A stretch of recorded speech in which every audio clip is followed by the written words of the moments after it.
Mga brothers, welcome back sa ating episode 3 dito sa series ng FKM Pulsar 500. This time around mga brothers ay aalamin na natin kung gaano kalakas umarangkada ang motorsiklong ito at syempre pa ang kanyang braking performance. Kaya mga brothers, bago tayo magpatuloy sa mga nais pong suportahan ng ating YouTube channel, baka naman pwede kayo mag-subscribe at i-like ang ating episode. At kung dito naman kayo sa Facebook nanonood, mag-follow na po kayo at i-share ang ating video. So mga brothers, let's go sa go!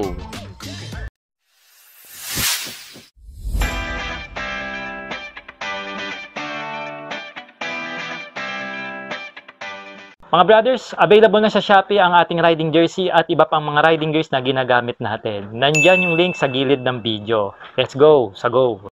Alright mga brothers, welcome back sa ating pangatlong episode para dito sa FKM Pulsar 500 series. This time around, check na natin yung kanyang arangkada and also yung kanyang braking performance mga brothers. At hindi ko nga pala sa inyo nasasabi sa ating review sa motor na ito, meron po itong slipper clutch and assist pagdating sa kanyang cambio. It means mga brothers, mas maganda po yung may ganong features, mas swabe at less dragging po pag nagda-downshift tayo. Okay, so ngayon mga brothers, subukan na natin siya sa ating arangkada. Ayon nga pala sa papel mga brothers, kaya daw nito maka 9 to 10 seconds, 0 to 100 km.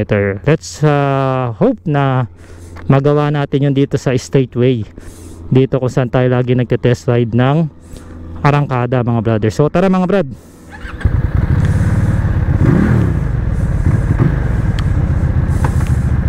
so go. Have natin siya namang around 6,000. Ulen, kasera pa lang, baka mag-iisandaan na. Yan o. Goods.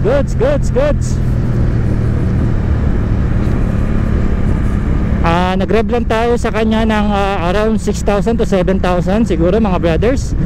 Pero I can tell or I can see na malakas yung arangkada ng motorsiklo. Talagang yung belt drive niya, talagang mararamdaman mo na malakas yung arangkada, no? At syempre pa yung kanyang cambio napakalambot, no? Dahil nga sa kanyang slipper clutch and assist. Kun-inform po yan mga brothers ng mekaniko sa planta, si Sir Ray po. Ayan, shoutout sa iyo Sir Ray at thank you.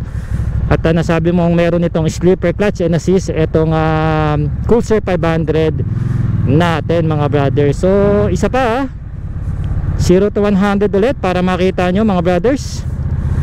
Alright, 0, go, 1, 2, 3, go.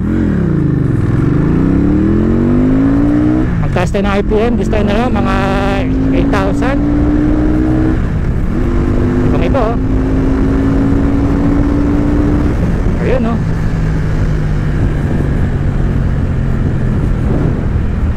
So Tresera lang nagamit natin, nakaisandaan na tayo, no? Alright, ibang iba yung power nitong Pulsar 500. Pulsar siya pero kung gusto mo siyang abusuhin pagdating sa kanyang arangkada, meron siyang ibibigay mga brothers on the wheels. Hindi kayo mabibitin. Let's say, sabihin natin meron kayong mga tropa na naka sports bike na same mga category pagdating sa CC at kayo mag-highway, hindi rin to papatalo itong isang ito, no? Slow speed, wala, hindi na ako nagbababa, di ba? Alright, this time around mga brothers, subukan na natin yung kanyang braking performance. So once again, naka disc brake po ito, harap at likod. May 4 piston pot caliper po tayo dito sa unahan at single piston pot caliper naman dito sa likuran na malaki siya. At sa safety, naka dual channel ABS po ito at meron tayong traction control na on and off mga brothers. Ngayon naka-on yan syempre mga brothers for our safety. Syempre dito sa Sork Moto, pagka nagtetest tayo ng braking, meron po tayong tinatakbo na 30, 40, 50 and 60 km per hour. So orasan po natin, alamin natin kung ilang segundo po ito humihinto sa kanyang full stop. Alright, so tara. So patakbo lang muna tayo ulit ng 30. Yan, 30 muna.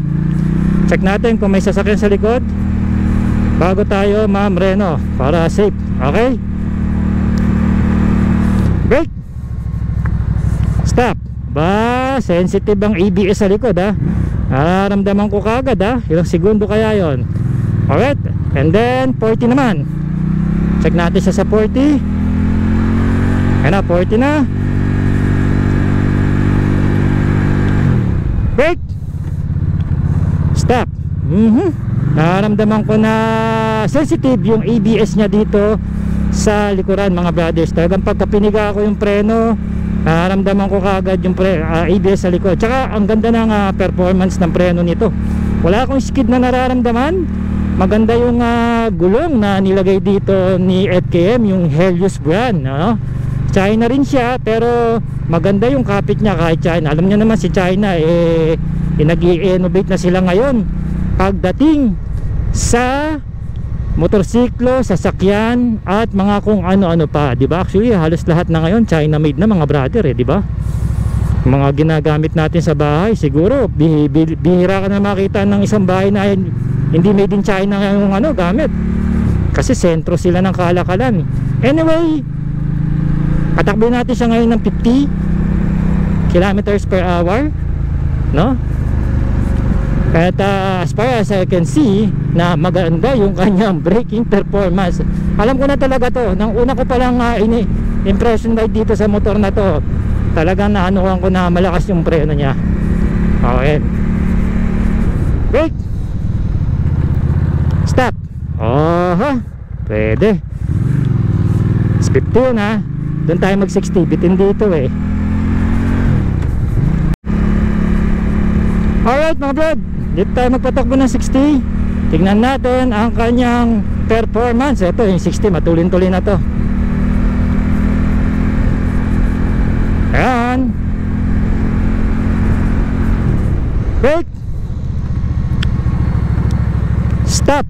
Ang ganda ng sagot ng ABS sa likod. Pero sa harapan di ko pa pansin na gumagana yung ABS. Siguro pag talagang sudden brake na talaga, no?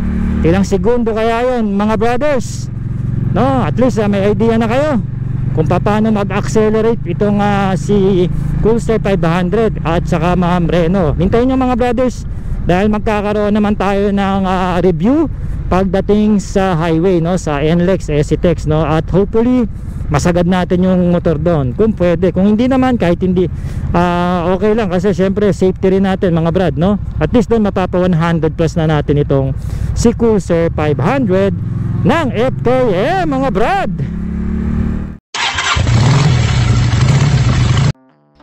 At mga brothers, eto na nga, nalaman na natin ang performance nitong Coolster 500. At ang susunod nating episode mga brothers ay ilo-long ride naman natin itong motor na ito para malaman natin ang kanyang fuel consumption. At once again mga brothers, sa mga interested po, meron po itong SRP na 238,000 pesos. At meron din po itong kasamang 3 SEC helmet, 3 PMS motor oil at libre na rin po ang kanyang rehistro sa LTO ng 3 taon. Mga brad, mag-PM po kayo kung gusto nyo pong mag-apply ng cash or terms, pwede ko po kayong i-assist. Ilalabas po natin yan ng Makati Financing or Cebuana Financing. Meron po tayong minimum down payment na 20% up to 50% at maximum loan na 60 months or 5 years. So mga brothers, once again, ako po si Sork Moto, ang inyong ahente pagdating sa motorsiklo. Alright!